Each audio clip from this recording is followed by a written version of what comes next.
Mama I say ma PENDREAM TV. PENDREAM TV there osia dem yopo.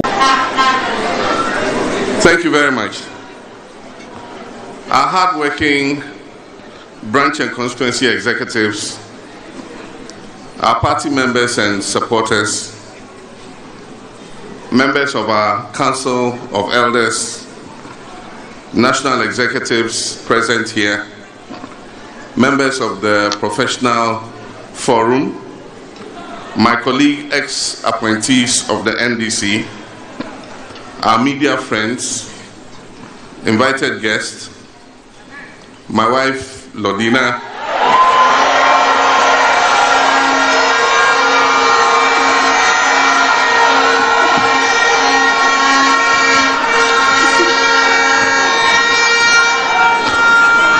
and my son Sharaf, who has accompanied me here.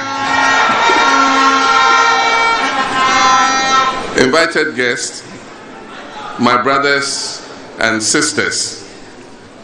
I want to thank you sincerely for answering my invitation to attend this campaign launch. I'm delighted by this opportunity to engage with you and the good people of Ghana once again. I'm greatly humbled to be addressing all of you who are present here, but also the millions glued to your televisions and radio sets and those who are tuning in via the internet in Ghana and actually across the whole world. I want to thank you for sharing your morning with me, and I do not take this for granted. Thank you very much. Akpe kaka kaka kaka.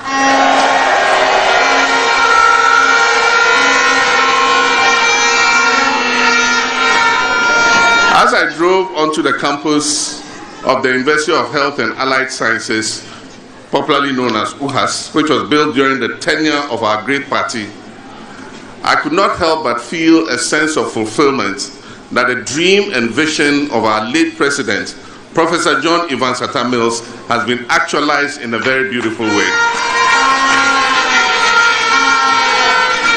The Volta region retains a towering significance in the history of our great party, the NDC.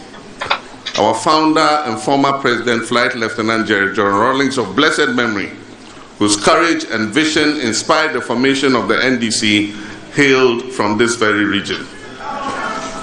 Other stalwarts, dead and living, like Security Chief Captain Kojoshi Kata, literature icon and former chairman of the Council of State, Professor Nyidevu Awuno, former Speaker of Parliament, Right Honorable Edward Dua Jaho, Ambassador Dana Bodakpi, and my dear former Transport Minister, the late Jifa Ativo, and many others, too numerous to mention, are all natives of this region and have toiled tirelessly to build our great party, the NDC, and our beloved nation, Ghana. It is therefore no coincidence that we are holding this launch here in the Volta region as a tribute to the many illustrious sons and daughters of this region who have toiled tirelessly for our great party. And at this moment, I'll ask that we observe a moment of silence for all the faithful departed who are not with us here today, but who worked to bring our party to where it is. One moment of silence, please.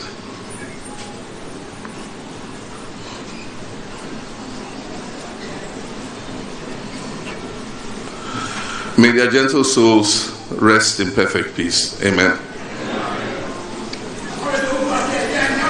There was an English romantic poet called Bessie Bysshe Shelley, who in 1817 wrote a famous poem titled Ozymandias. I'm sure several of you would have read this poem.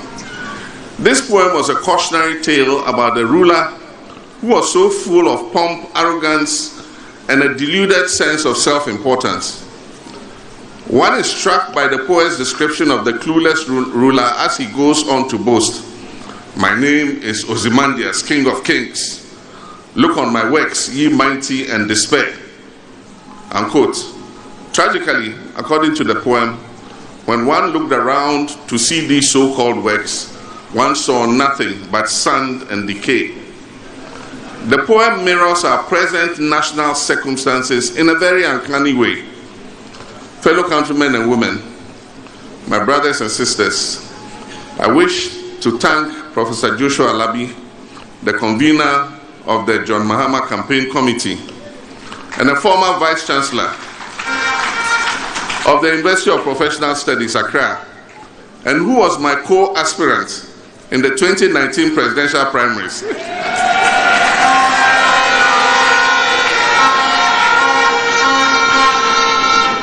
For picking my nomination forms last week.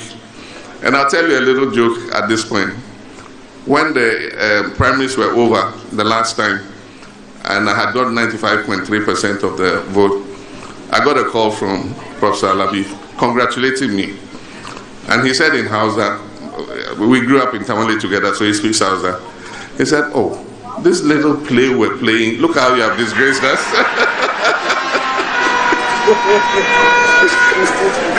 In Hausa is, wasanda muna inga, duwaya nekasa mukunya. I want to thank him profusely for picking up my nomination forms last week. I also wish to thank the hundreds of party supporters who accompanied Professor Alabi to perform that task on my behalf. By that action, I have officially joined the race to contest for the flag bearer slot of the National Democratic Congress.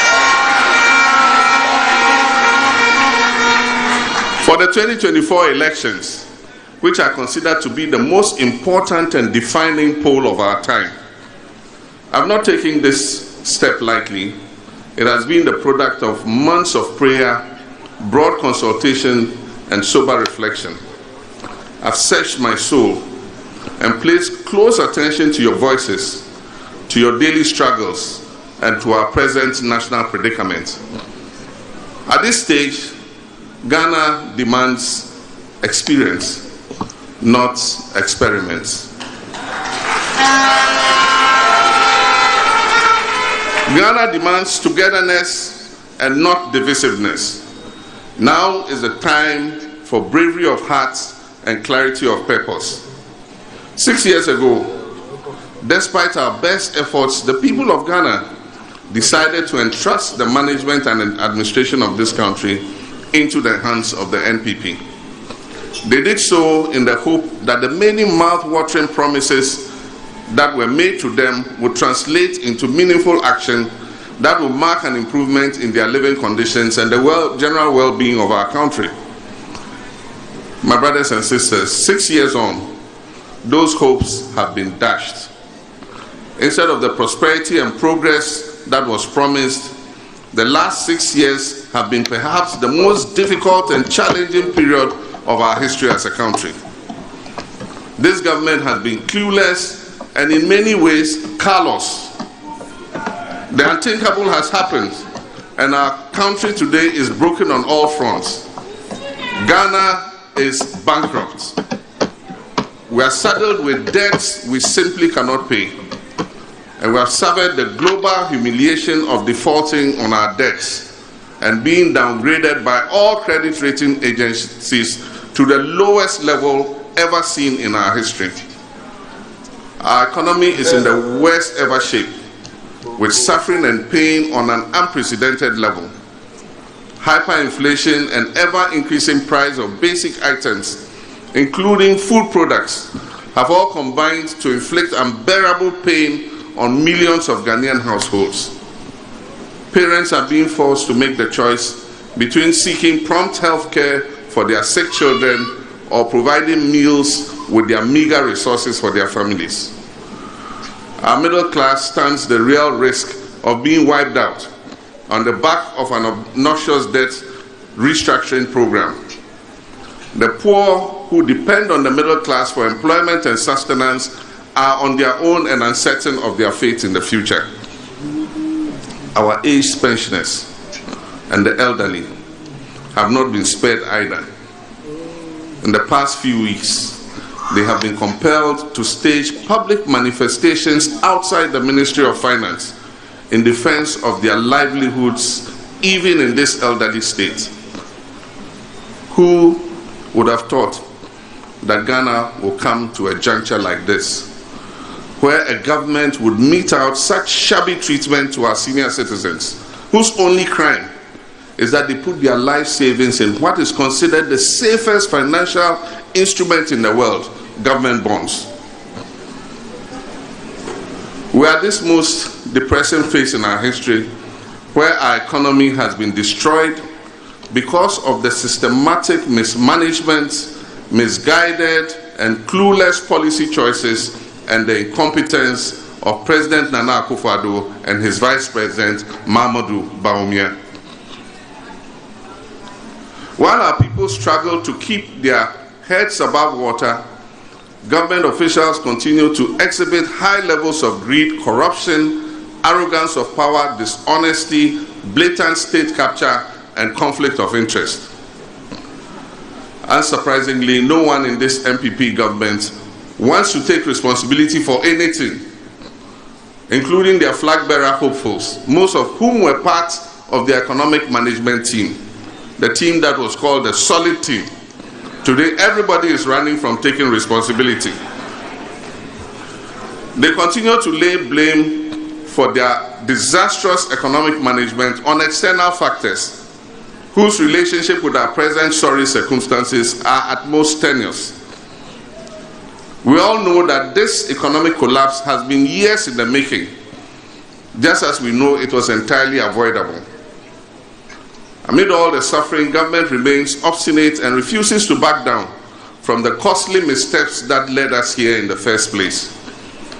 They continue to waste the precious little we have on dodgy and misguided projects and programs and on a bloated government.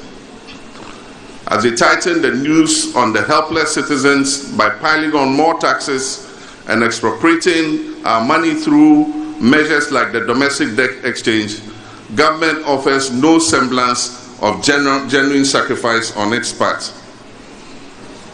The national decay of the last 6 years has not been limited to the economy. It extends to all aspects of our lives. Our hitherto trusted state institutions today stand as pale shadows of themselves, undermined and politicized to the extent that they consider themselves as an extension of the governing New Patriotic Party. The youth of our country, the young people, male and female, see no future in the country of their birth. They see no silver lining at the edge of the clouds, which often appears only dark and glooming, with no ray of sunshine seeping through. And who's to blame them when after years of struggling to earn an education, they are condemned to unemployment and acute lack of opportunities in their own country? If not remedied through our agenda to build the Ghana we want together from 2025, some of our young graduates and postgraduate degree holders may hit the pension age and never find employment in their entire lives except for national service. It should worry us deeply that the average young Ghanaian would grasp any opportunity to flee the despondent climate under which we currently live in favor of even the most menial jobs in other countries. We've always had a tradition of our people going out in search of greener pastures abroad, but the current mass exodus of active workers and professionals is profoundly worrying. The loss of all hope that anything good can come out of this country, or that any available opportunities will be equitably shared amongst our people, is what accounts for this. For some sections of our population, the unraveling of our national fabric and the collapse of our economy under this government form sufficient basis to dismiss all public office holders and politicians, both in government and out of government, as being the same. Some have lost all hope in the democratic process and believe that democracy is no better than other forms of governance. Ladies and gentlemen, these are the predictable effects of the betrayal of the people's trust by the president, his vice president, and his crop of leading officials. I wish I could say this in a more pleasant way, but you are the better judges of our current reality. Our present state and its effect on our people trouble me a lot. And this is why, as you have observed, at every significant wrong turn or decision taken by this government, I have, with the benefit of experience I have acquired, provided alternative solutions and even offered the expertise and knowledge of some of my party colleagues to help get us out of these challenges. And this is because there is an increasing gap right now between the Ghanaian society and the Ghanaian political system. And it is one of these reasons why a change has become absolutely necessary at this particular time. Of course, I know how to deliver that badly needed change.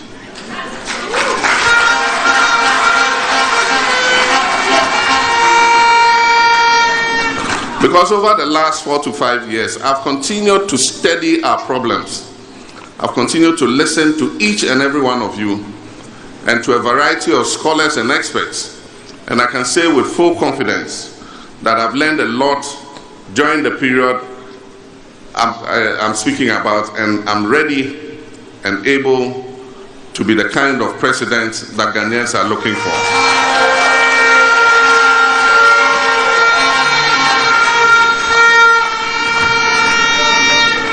In our present situation, it is no longer sufficient to sit on the sidelines and offer suggestions which are most often ignored.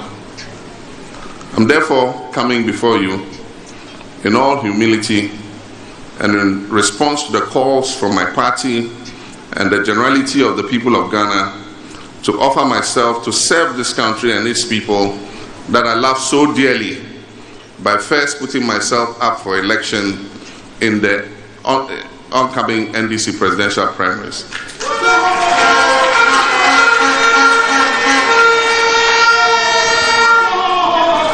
There are many who say that my words just before I left office in 2016, that posterity will be the judge, have proven prophetic in the face of the abysmal performance of the MPP government and their harrowing dismantling of our country's prospects.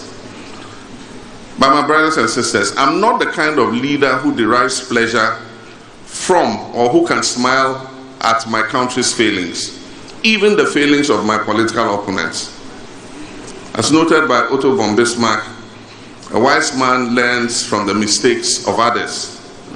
As far as I'm concerned, there's no vindication to be derived from the suffering of the Ghanaian people. I'm offering myself for public office at this time because I appreciate the enormity of the task ahead, owing to the level of damage that has been done to our country by this government. And I also know that such a mountainous task requires a steady, unifying, and experienced hand to build the Ghana we want together. And as I said, this is no time for experimentation. Ghana at this time does not need a try-me-too leader.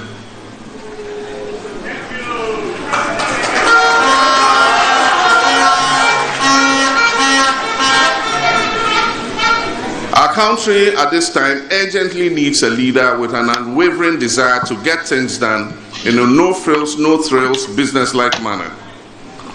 Not one enamored with sloganeering, excessive partisanship, personal comfort, and shallow populism.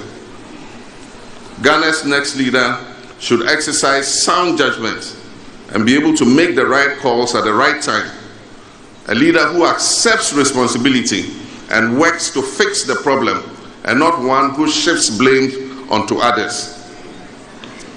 The leader should be one whose heart is filled with compassion for the people, and who has the humility to connect with and understand the needs of the people he serves. Our country requires a visionary leader who will build a prosperous and progressive Ghana for all Ghanaians and not just a few family and friends.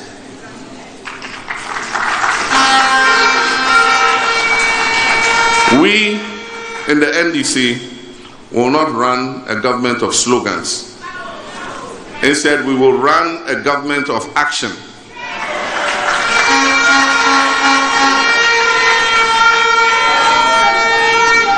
As a leader, you should be held accountable for your promises to the people. Your word should always be your bond. Ghana's next leader should exercise sound judgment and be able to make the right calls, as I said, at the right time. Such a leader must continue, and for emphasis, have the humility and presence of mind to take responsibility. And as I said, in this government, nobody wants to take responsibility for anything that goes wrong.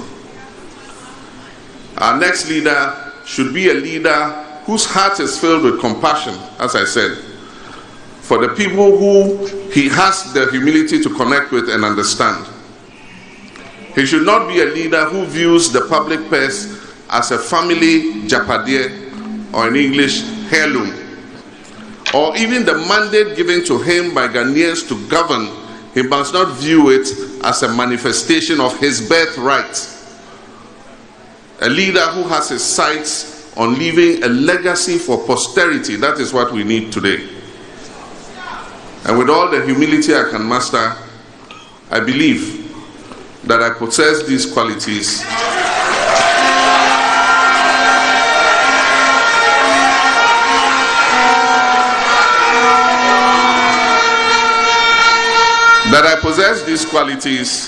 and that I'm uniquely placed, having sat back the past few years, to take stock of our country's trajectory.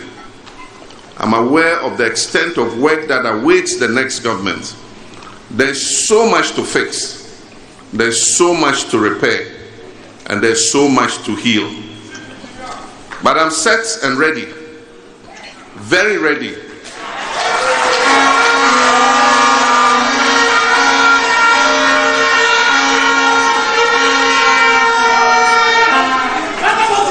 I am set and ready, very ready, to build the Ghana we want together with you.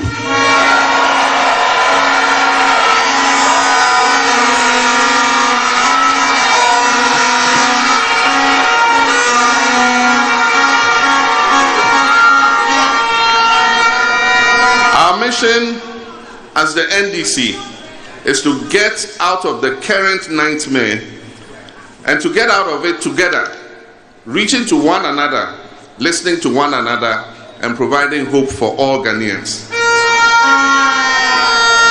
Working with a pool of experienced, talented, and passionate men and women, and with many others from non-political backgrounds, including the private sector and civil society, who simply want the best for Ghana and who desire to transform our country and its people, it can and will be done.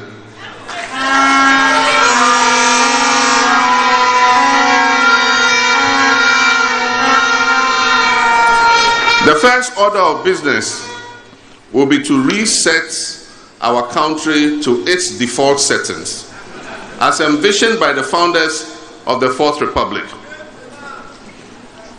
A nation of peace and prosperity built on the principle of integrity, justice, and equity, respect for human rights and personal freedoms.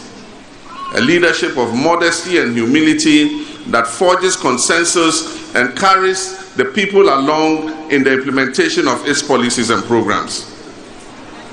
At the top of our priorities as the new government in 2025, God willing, inshallah,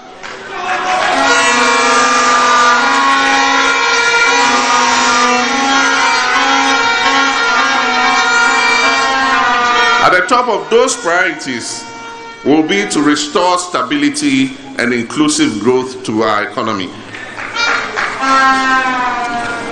This way we'll do this by bringing the various indicators under control to relieve Ghanaians of their suffering.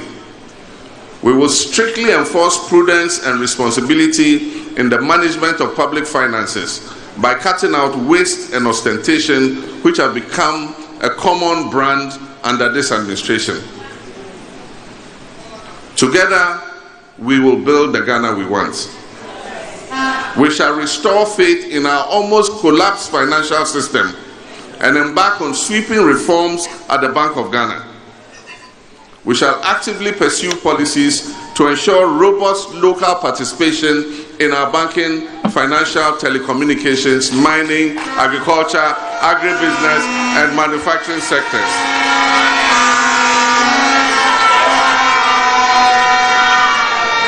And all this will be anchored on our plan to grow the economy and create sustainable employment for our young people. We will make investments in productive sectors of the economy, like agriculture, industry, technology, digitalization, and tourism to spur growth and generate jobs for the teeming youth who continue to lose hope in our country day by day. My brothers and sisters, my comrades, with a limited fiscal space we are likely to inherit because of the mismanagement of the economy under the NPP, a new NDC government will give priority to continuing and completing abundant and ongoing projects rather than rushing to commence new ones.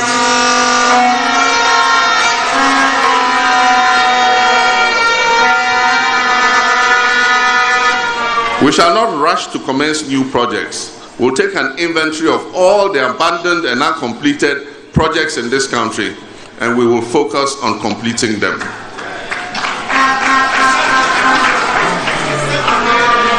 We shall assemble and operate the leanest but most efficient government under the history of our Fourth Republic. We'll reduce significantly the size of government. And as announced in my speech at the UPSA late last year, in a crisis situation like this, it is my belief that this country can be governed efficiently with 60 ministers and deputy ministers.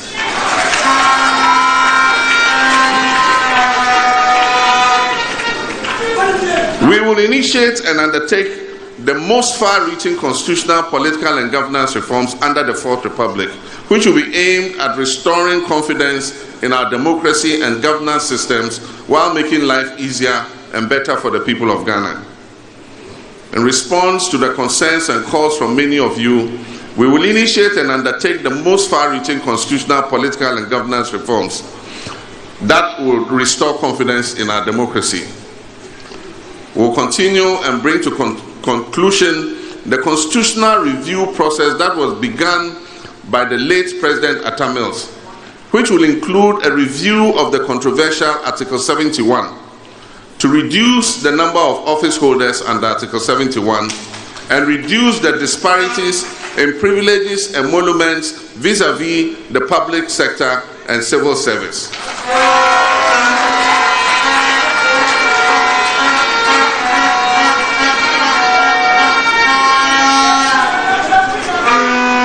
The payment of ex gratia to members of the executive under Article 71 will be scrapped.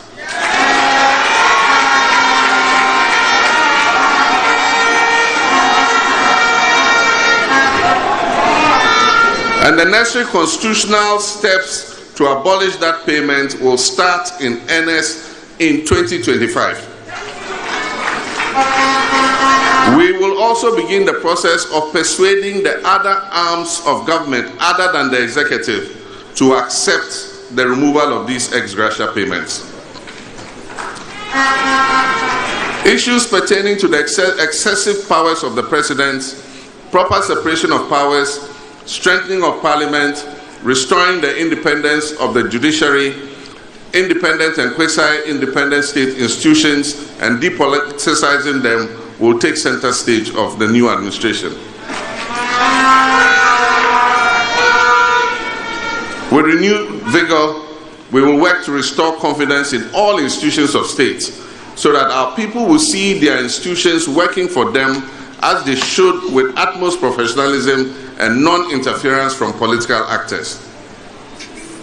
We must, for instance, end the chaos that now characterizes the computerized school selection and placement system for BEC graduates. As a first step to resolve this issue with the computerized placement, we should allow students to only complete their applications for SHS after they have received their BEC results. This will put them in a better position to know what their actual grades are and make them able to match them with the cutoff grades and raw scores of the senior high schools they wish to be admitted to.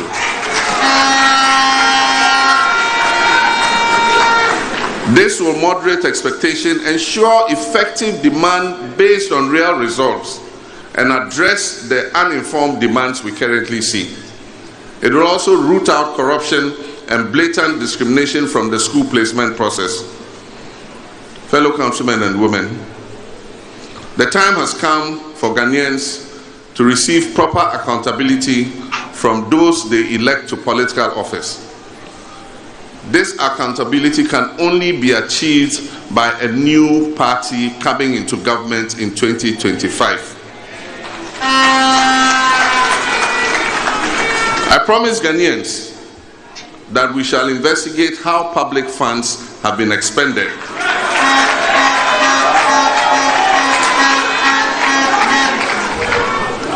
And this includes the COVID-19 audits and the findings. It includes the COVID-19 audits and the findings from the Auditor General's report over the years. We must clean the audience tables and rid them of the filth and corruption. The anti-corruption institutions will be given unfettered access to do their work. The days of the infamous clearing agents will be well and truly over.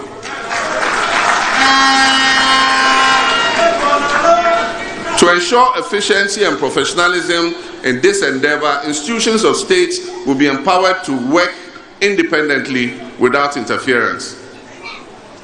State-owned enterprises will not be a gravy train for political apparatchiki.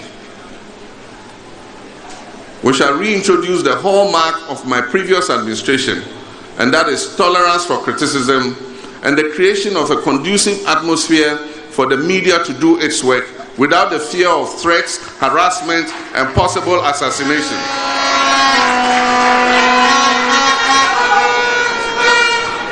My brothers and sisters, I've heard many of my colleagues and comrades say that our next NDC government must also exact its pound of flesh. My fellow party cadres, my brothers and sisters, I dare say that there's no use fighting for political power if it is only to come and repeat the same mistakes that the MPP has made. We must therefore engage our grassroots to work together with us to build the Ghana we want. To be able to achieve all the above, we must see different personalities and backgrounds only. We must not see NDC and MPP. We must not see Ghana or Ewe or Akan or Dagomba. We must not see different religions, Muslim and Christian and traditional religions. We must look to ourselves and we must see Ghanaians as one people united with one destiny.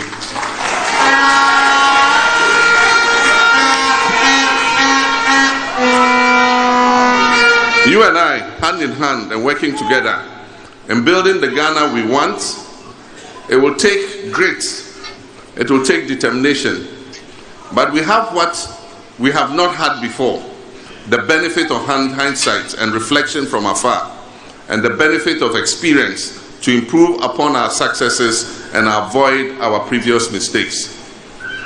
As we roll out my campaign for the Flagbearer slot of the NDC, and subsequently during the national campaign, I'll engage as many of you in the public as possible and interface with various interest groups to tap into your views on how to fashion the Ghana we want. As observed by Aldous Huxley, experience is not what happens to you, it is what you do with what happens to you. In the coming days, as we go around, we'll be having conversations about our country.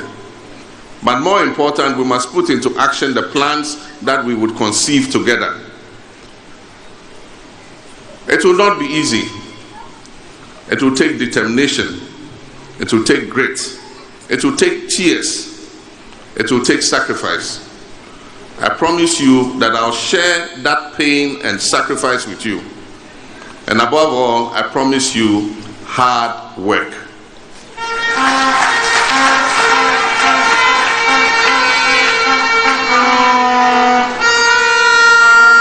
I wish to assure you, my fellow Akatamansonians, that I've heard your concerns on how we can further strengthen our party.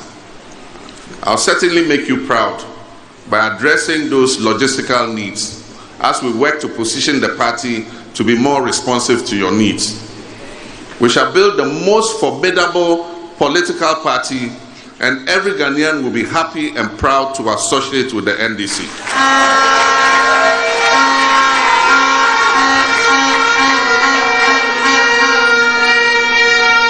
Remember that in the history of the Fourth Republic, it is the NDC that has provided the most roads, water, electricity, educational, health, telecommunications infrastructure across the length and breadth of this country.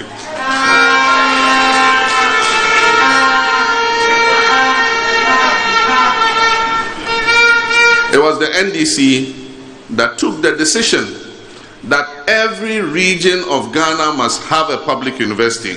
And that is why today we have University of Health and Allied Sciences here.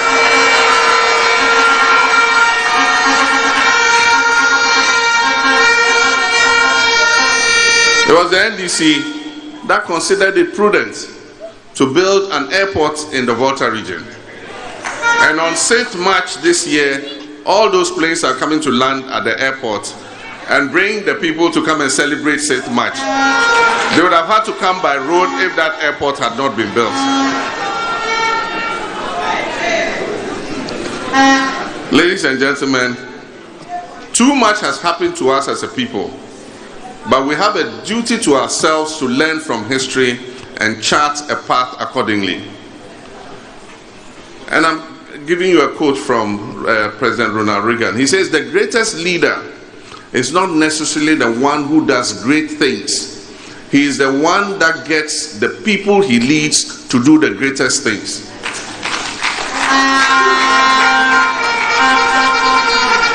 And I subscribe to what he said. The next government of NDC would not be about me. It would not be about forming a cadre of family and friends to enrich themselves at the expense of our people.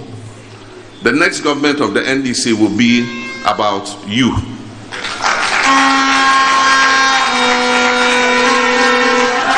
In all humility and with a rekindled spirit, renewed energy, sharpened vision to help save our dear country Ghana, I formally announce to you my candidacy for the presidential primaries. I formally announce to you my candidacy for the presidential primaries of the National Democratic Congress.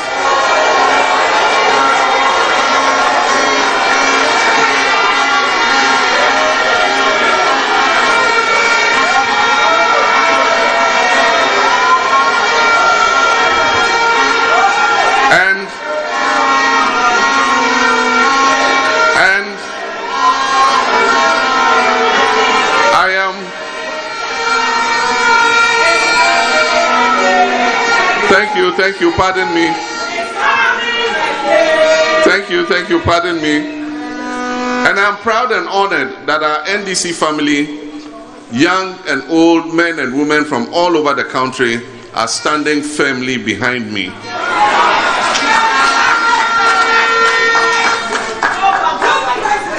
When a commander leads his army into war, he wants to look back and see that there are soldiers, men and women, standing strongly behind him.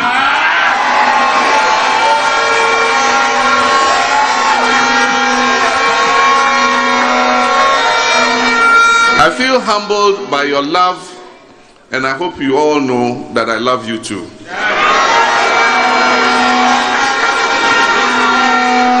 I must also thank the diverse group of individuals who continue to volunteer, donate towards my campaign. Some of you, students, professional traders, Okada riders, among others, concerned drivers, voluntarily set up platforms to mobilize funds to support my campaign. I want to thank you very much for that effort. My brothers and sisters, I am John Dramani Mahama.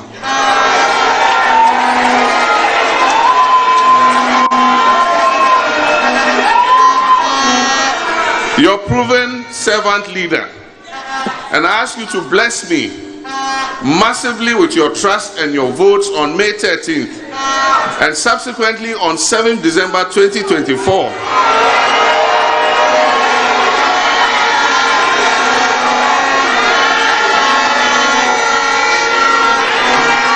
And I pledge to you that I will return your generosity and your blessings with the hard work in the presidency of Ghana. Ghana needs experience and not experiments. Ghana needs a leader who will hit the ground running on 7th January 2025. Ghana needs a leader who will not be given an orientation and excursion through the Flagstaff House because he knows there already.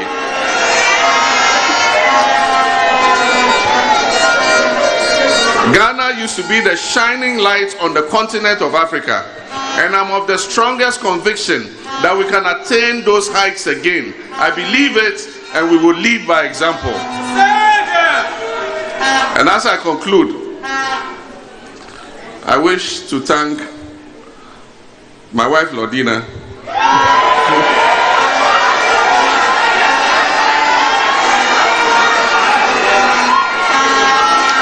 who has been my dependable partner on my whole political journey. And I wish to thank all of you, and may God bless the NDC, may God bless the Republic of Ghana, and may God bless us all. Thank you very much.